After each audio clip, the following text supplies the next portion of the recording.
여러분, 제가 의사 생활하면서 가장 많이 들은 질문 중 하나가 바로 이거였어요. 선생님, 췌장이 도대체 뭔가요? 왜 이렇게 무서운가요? 그래서 오늘은 췌장이 왜 우리한테 어렵게 느껴지는지부터 차근차근 설명드릴게요. 안녕하세요. 저는 내과 전문의 김동욱입니다. 우선 췌장이 어디 있는지부터 알아볼까요? 여러분, 배꼽에서 조금 위쪽으로 손을 올려보세요. 거기서 몸 안쪽 깊은 곳, 등뼈 가까이에 췌장이 숨어 있답니다. 위장 뒤쪽에 가로로 길게 누워 있는데요. 마치 고구마처럼 생긴 장기라고 생각하시면 돼요. 길이는 대략 15cm에서 20cm 정도 되는데 이게 왜 중요하냐면요. 이렇게 깊숙한 곳에 있다 보니까 문제가 생겨도 우리가 손으로 만질 수도 없고 초기에는 아무런 증상도 못 느끼는 경우가 많다는 거예요. 제가 젊은 의사였을 때는 췌장을 침묵의 장기라고 불렀어요. 네, 간도 그렇게 부르긴 하지만 췌장은 더 조용한 편이라고 할까요? 아파도 티를 안 내는 친구 같달까요? 그래서 더 무서운 거죠. 증상이 나타났을 때는 이미 병이 꽤 진행된 경우가 많으니까요. 그런데 말이죠. 췌장이 하는 일은 정말 중요해요. 우리 몸에서 췌장은 두 가지 큰 일을 하는데요. 첫 번째는 소화 효소를 만드는 거예요. 여러분이 삼겹살을 드시든 밥을 드시든 김치를 드시든 뭘 먹어도 그게 우리 몸에서 잘 소화되려면 췌장에서 나오는 효소가 꼭 필요합니다. 이 효소들이 없으면 아무리 좋은 음식을 먹어도 영양분을 제대로 흡수할 수가 없어요. 두 번째로 중요한 일은 인슐린을 만드는 거예요. 인슐린이라는 말 많이 들어보셨죠? 당뇨병 있으신 분들은 특히 잘 아실 텐데요. 혈당을 조절하는 아주 중요한 호르몬이 바로 이 인슐린이고 이게 췌장에서 만들어지는 거예요. 그래서 췌장에 문제가 생기면 당뇨병이 새로 생기거나 악화될 수 있는 거죠. 자, 그럼 왜 우리가 췌장을 이렇게 무서워하게 됐을까요? 제가 50년 넘게 환자분들을 보면서 느낀 건데요. 사람들이 췌장암을 무서워하는 가장 큰 이유는 늦게 발견되니까예요. 앞서 말씀드린 것처럼 깊은 곳에 있어서 초기 증상이 잘 안 나타나고 증상이 나타났을 때는 이미 많이 진행된 경우가 많거든요. 그래서 췌장암은 걸리면 끝이야. 이런 말들이 퍼지게 된 거죠. 하지만 여러분, 저는 오늘 이 자리에서 분명히 말씀드리고 싶어요. 무서워만 할 게 아니라 그 두려움을 행동으로 바꾸면 충분히 위험을 줄일 수 있다는 거예요. 제가 환자분들한테 늘 하는 말이 있는데요. 무서운 병일수록 미리미리 신호를 체크하는 게 중요하다는 거예요. 췌장도 마찬가지입니다. 완전히 조용한 건 아니에요. 작은 신호들을 보내긴 해요. 다만 우리가 그 신호를 잘 모르거나 무시하는 경우가 많은 거죠. 그래서 제가 오늘 여러분께 그 신호들을 하나하나 알려드리려고 하는 거예요. 이 신호들을 리스트로 만들어서 관리하면 훨씬 안심하고 생활할 수 있거든요. 자, 이제 본격적으로 여러분이 가장 궁금해 하시는 얘기를 해볼게요. 등이 아프면 췌장암인가요? 제가 진료실에서 이 질문을 정말 많이 받는데요. 오늘 확실하게 정리해 드릴게요. 먼저 결론부터 말씀드리면요. 등이 아프다고 다 췌장암은 아니에요. 절대 아닙니다. 제가 70년 넘게 살면서 50년 넘게 의사 생활하면서 등 아픈 환자분들을 수없이 봤는데요. 그중에서 췌장 문제였던 경우는 정말 극히 일부였어요. 대부분은 뭐였냐면요. 잘못된 자세로 오래 앉아 있어서 생긴 근육통이었어요. 아니면 디스크 문제거나 신장 결석 같은 다른 원인이었죠. 그런데 왜 사람들이 등 아프면 췌장암부터 걱정하게 됐을까요? 이건 인터넷이나 TV에서 췌장암 환자가 등 통증을 호소했다는 이야기가 퍼지면서 생긴 오해예요. 맞아요. 췌장암이 진행되면 등이 아플 수 있어요. 하지만 그건 이미 병이 많이 진행됐을 때 얘기고, 단순히 등이 아프다고 해서 췌장암을 의심할 필요는 없다는 거죠. 그럼 진짜로 주의해야 할 신호는 뭘까요? 제가 두 가지만 딱 집어서 알려드릴게요. 이 두 가지는 정말 중요하니까 꼭 기억하셔야 해요. 첫 번째 신호는 황달이에요. 황달이 뭐냐면요. 쉽게 말해서 몸이 노랗게 변하는 거예요. 어디가 노랗게 변하냐면 먼저 눈의 흰자위가 노랗게 변해요. 거울 보실 때 눈동자 주변의 하얀 부분이 노르스름해진다면 이건 정말 주의하셔야 해요. 피부도 노랗게 변하는데 특히 얼굴이나 손바닥이 노르스름해지죠. 그리고 소변 색깔도 변해요. 평소보다 훨씬 진한 갈색이나 콜라색처럼 변한다면 이것도 황달의 신호예요. 반대로 대변은 색이 옅어져요. 평소에 갈색이던 대변이 회색이나 흰색에 가깝게 변한다면은 이건 담즙이 제대로 나오지 않는다는 신호거든요. 왜 이런 일이 생기냐면요. 췌장 머리 부분에 문제가 생기면 담즙이 내려가는 길을 막을 수 있어요. 담즙이 못 내려가고 몸에 쌓이면서 황달이 생기는 거죠. 물론 황달이 생겼다고 다 췌장암은 아니에요. 담석이나 간염 때문일 수도 있어요. 하지만 황달이 나타나면 반드시 병원에 가서 정확한 원인을 찾아야 한다는 거예요. 두 번째로 정말 중요한 신호는요.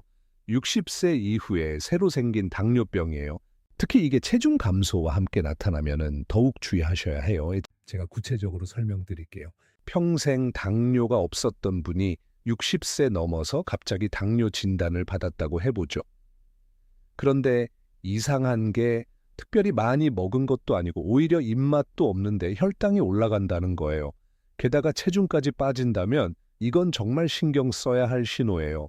체중이 얼마나 빠져야 문제냐면요. 대략 6개월에서 1년 사이에 평소 체중의 10% 정도가 빠지면 주의하셔야 해요.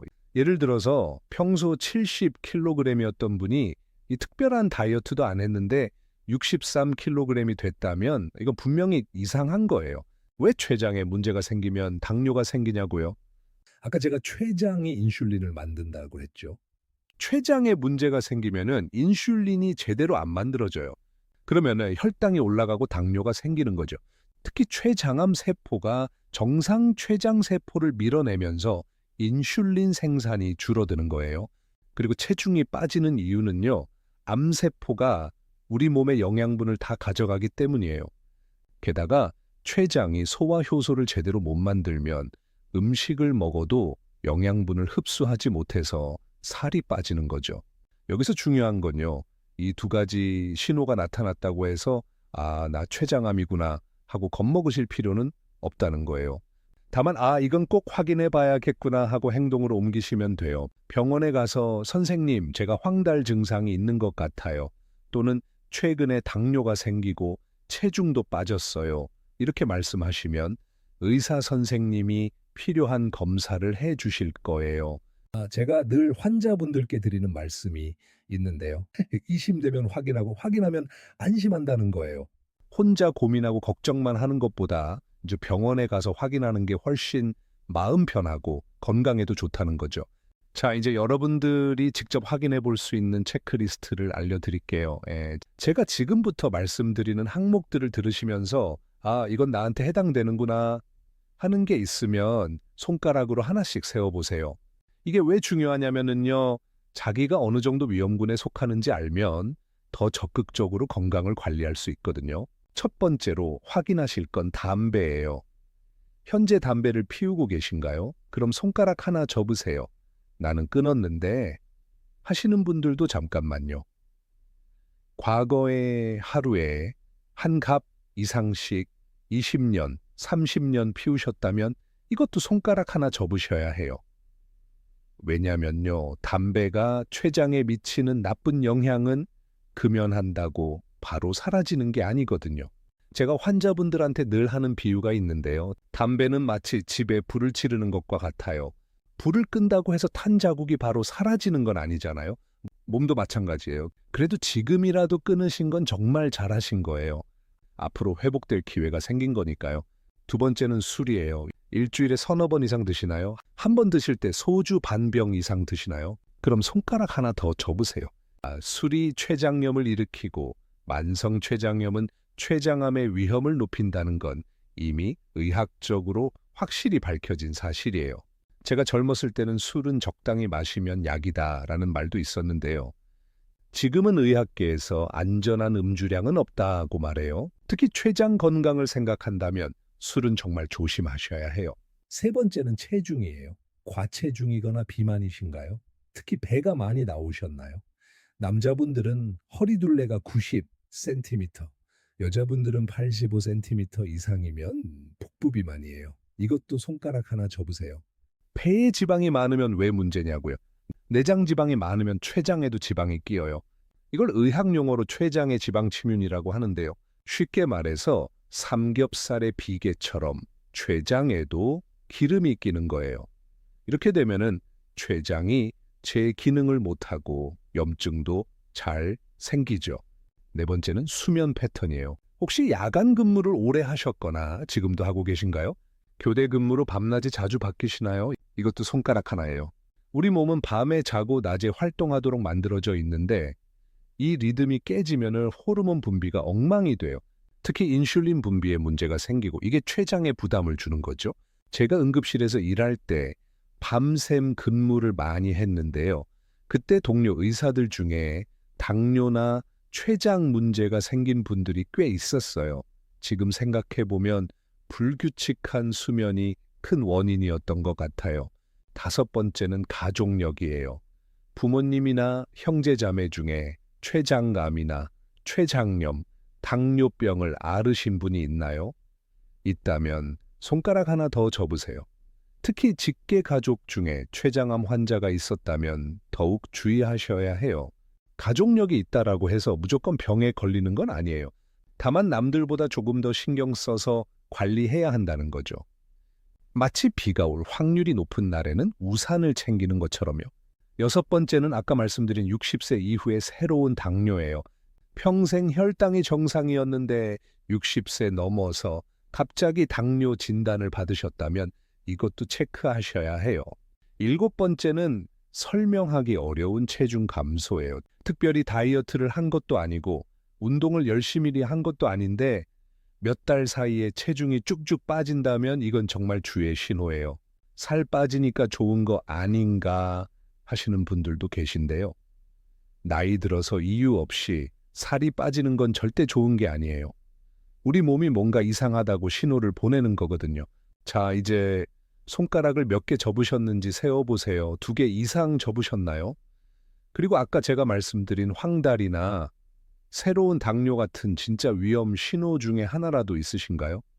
그렇다면 이번 주 안에 꼭 병원에 가서 상담받으시길 권해드려요. 에이, 괜찮겠지 하고 미루지 마세요. 제가 50년 넘게 환자를 보면서 가장 안타까운 게 뭔지 아세요? 좀 더 일찍 오셨으면 좋았을 텐데 라는 말을 해야 할 때예요. 조기에 발견하면은 치료할 수 있는 방법이 훨씬 많거든요. 병원 가는 게 무서우신가요?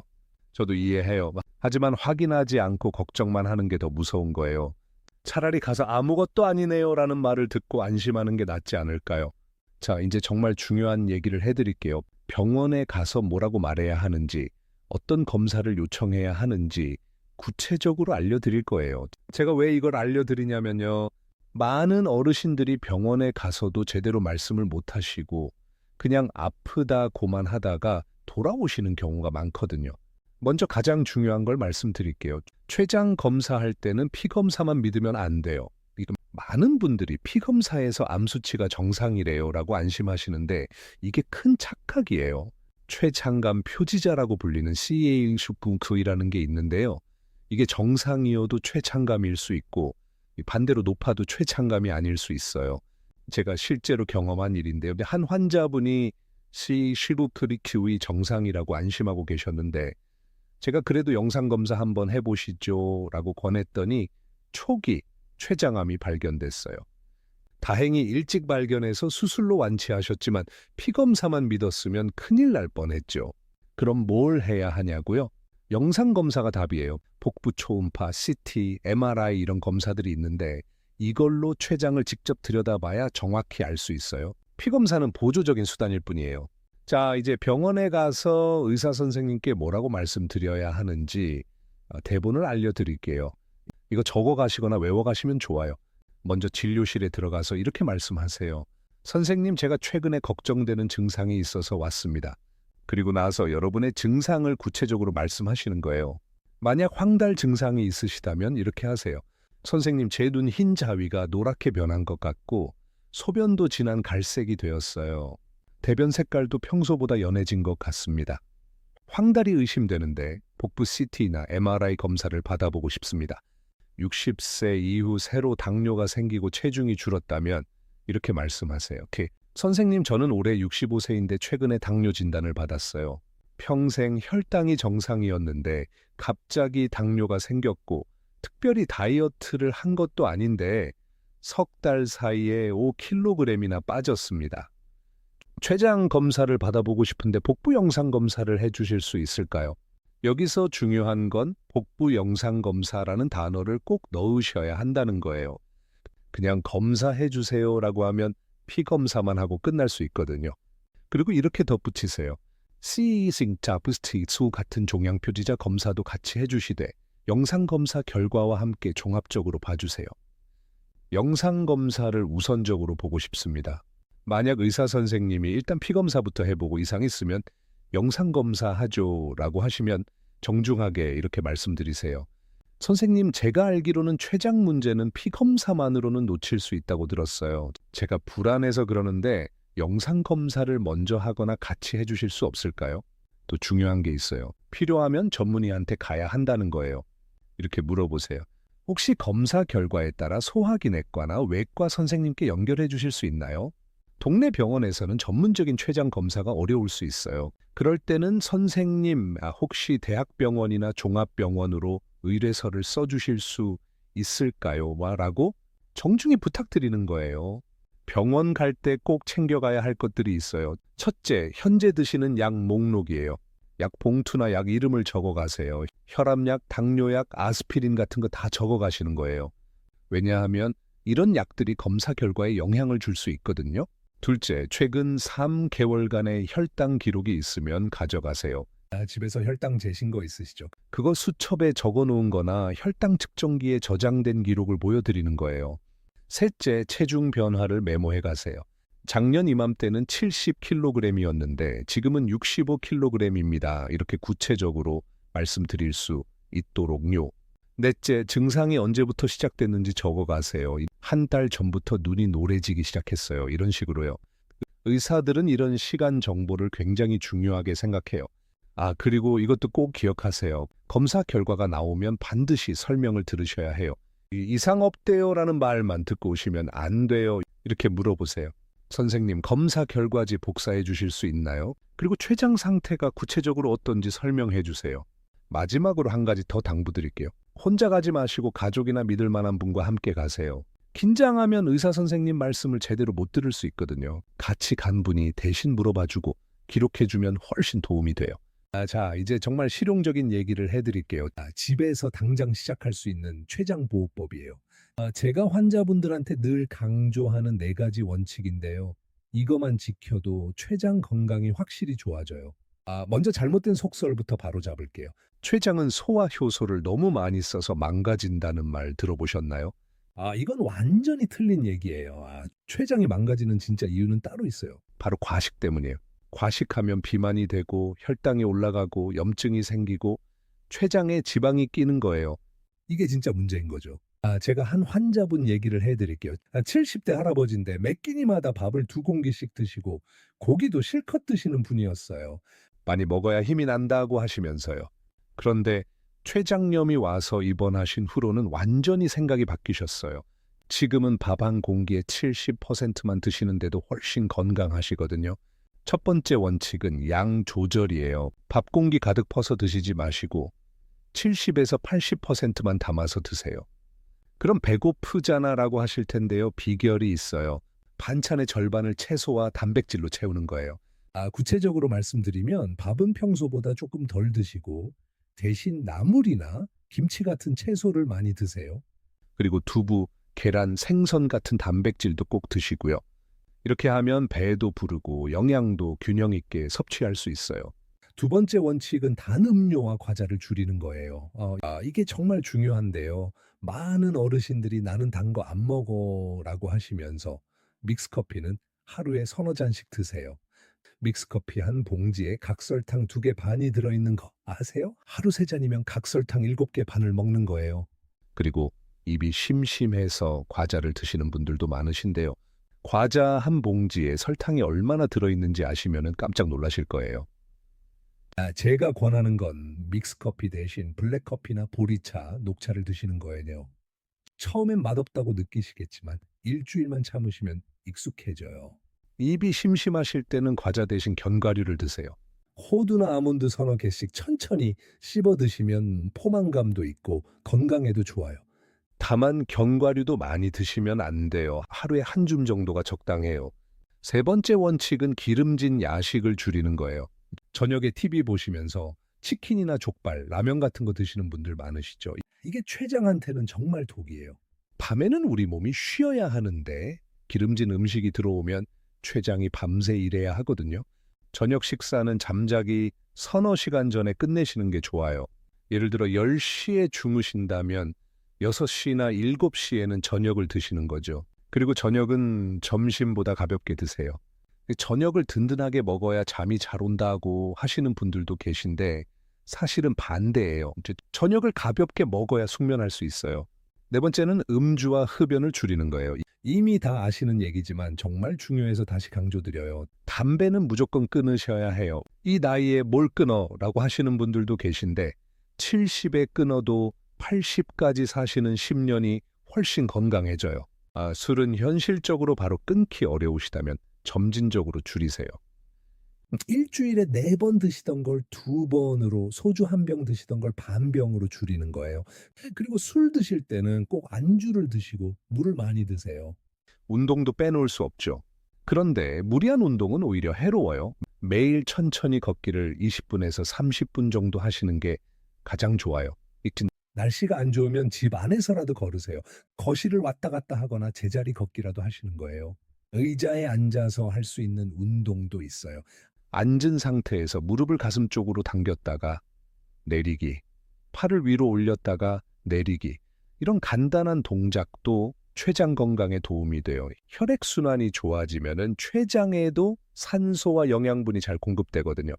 마지막으로 수면 관리예요. 일정한 시간에 자고 일어나는 게 정말 중요해요. 밤 10시에서 11시 사이에는 꼭 주무시고 아침 6시에서 7시에 일어나세요. 낮잠은 20분에서 30분 이내로만 주무시고요. 너무 오래 낮잠 자면 밤에 못 자게 되고 그러면 생체 리듬이 깨져서 췌장에도 안 좋아요. 이 4가지 원칙 어렵지 않죠? 한꺼번에 다 하려고 하지 마시고 하나씩 천천히 시작해 보세요. 저는 환자분들께 일주일에 한 가지씩만 바꿔보세요라고 권해드려요. 이번 주는 밥 양 줄이기, 다음 주는 단 음료 끊기, 이런 식으로요.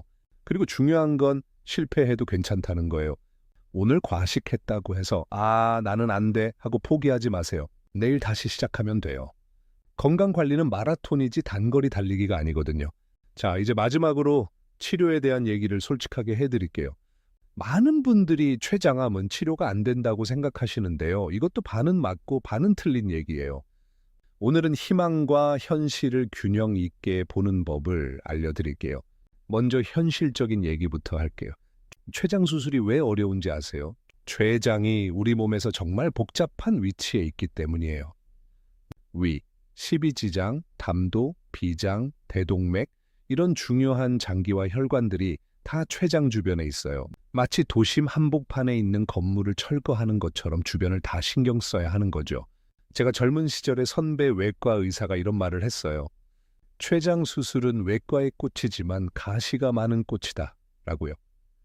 그만큼 어렵지만 잘하면 생명을 살릴 수 있다는 뜻이었죠. 그래도 희망적인 소식이 있어요. 요즘은 수술 기술이 정말 많이 발전했어요. 제가 의사 시작할 때만 해도 췌장 수술하면 합병증이 정말 많았는데 지금은 경험 많은 병원에서는 성공률이 훨씬 높아졌어요. 특히 조기에 발견하면 수술로 완치할 수 있는 경우도 많아요. 최근에는 새로운 치료법들도 나오고 있어요. 입자 치료, 온열 치료, 고압산소 치료, 이런 것들 들어보셨나요? TV나 인터넷에서 기적의 치료법이라고 소개되는 것들이죠. 이런 치료들이 도움이 될 수는 있어요. 하지만 모든 환자에게 다 적용되는 건 아니에요. 제가 환자분들께 늘 말씀드리는 게 있어요. 새로운 치료법을 무작정 따라가지 마시고 주치의 선생님과 먼저 상의하세요라고요. 왜냐하면 환자마다 상태가 다르고 적응증이 다르거든요. 어떤 분한테는 좋은 치료법이 다른 분한테는 안 맞을 수 있어요. 그리고 비용 문제도 현실적으로 생각하셔야 해요. 신기술 치료는 대부분 보험이 안 돼서 비용이 많이 들어요. 수천만 원씩 들어가는 경우도 있죠. 그 돈으로 기본적인 치료를 충실히 받는 게 더 나을 수도 있어요. 제가 본 환자 중에 이런 분이 계셨어요. 초기 췌장암 진단을 받고 수술을 권유받았는데 더 좋은 치료법을 찾는다고 여기저기 알아보다가 시간을 놓치신 거예요. 결국 암이 진행돼서 수술 기회를 놓치셨죠. 정말 안타까운 일이었어요. 그래서 제가 드리고 싶은 말씀은 전문의를 신뢰하고 표준 치료를 먼저 받으시라는 거예요. 이 수술이 가능하다면 수술을, 항암 치료가 필요하다면 항암 치료를 받으시는 거죠. 그리고 보조적으로 다른 치료를 고려하시는 게 순서예요. 결국 최선의 전략이 뭐냐면요. 세 가지예요. 첫째, 위험 신호를 일찍 알아채는 것. 오늘 제가 알려드린 황달이나 새로운 당뇨 같은 신호를 놓치지 마세요. 둘째, 영상검사로 확실하게 확인하는 것. 피검사만 믿지 마시고 CT나 MRI로 직접 확인하세요. 셋째, 생활 습관을 꾸준히 조정하는 것. 제가 알려드린 네 가지 원칙을 지켜나가세요. 그리고 한 가지 더 중요한 게 있어요. 가족과 함께하는 거예요. 췌장 건강을 지키는 건 혼자만의 일이 아니에요. 가족들도 함께 알고 함께 실천해야 해요. 식사 습관을 바꾸는 것도, 운동을 하는 것도, 병원에 가는 것도 가족과 함께하면 훨씬 쉬워져요. 제가 오늘 많은 얘기를 했는데요. 다 외우실 필요는 없어요. 딱 세 가지만 기억하세요. 첫째, 황달과 새로운 당뇨가 진짜 위험 신호다. 둘째, 병원 가서 복부 영상검사 해주세요라고 말하기. 셋째, 과식하지 말고 단 거 줄이고 꾸준히 걷기. 여러분, 제가 70이 넘어서도 아직 현역 의사로 일하는 이유가 뭔지 아세요? 여러분 같은 분들이 건강하게 오래 사시는 모습을 보고 싶어서예요. 췌장암은 무서운 병이 맞아요. 하지만 무서워서 피하면 더 위험해져요. 알고, 확인하고, 관리하면 충분히 예방할 수 있어요. 제가 젊었을 때는 의사는 병을 고치는 사람이라고 생각했어요. 하지만 지금은 생각이 달라요. 의사는 환자가 스스로 건강을 지킬 수 있도록 돕는 사람이라고 생각해요. 오늘 제가 드린 정보들이 여러분이 스스로 건강을 지키는데 도움이 됐으면 좋겠어요. 마지막으로 한 말씀 드릴게요. 오늘 이 영상을 보신 것만으로도 여러분은 이미 건강을 위한 첫걸음을 떠신 거예요. 이제 두 번째 걸음을 떼실 차례예요. 오늘 배운 내용 중에 한 가지만이라도 실천해 보세요. 이제 밥량을 조금 줄이는 것도 좋고 저녁 식사 시간을 앞당기는 것도 좋아요. 그리고 2주 후에 제가 다시 찾아뵐게요. 그때는 더 구체적인 실천표를 가지고 올 거예요. 어떤 음식을 어떻게 먹으면 좋은지, 의자에서 할 수 있는 쉬운 운동은 뭔지, 이런 실용적인 내용으로 준비하겠습니다. 무서워서 피하는 병이 아니라 미리 발견하고 함께 관리하는 병으로 바꿔봅시다. 오늘 들은 두 가지 신호와 검사 요청 대본, 네 가지 생활 원칙만 기억하세요. 저는 다음 시간에 2주 실천표를 들고 다시 오겠습니다. 건강하게 다시 만나요.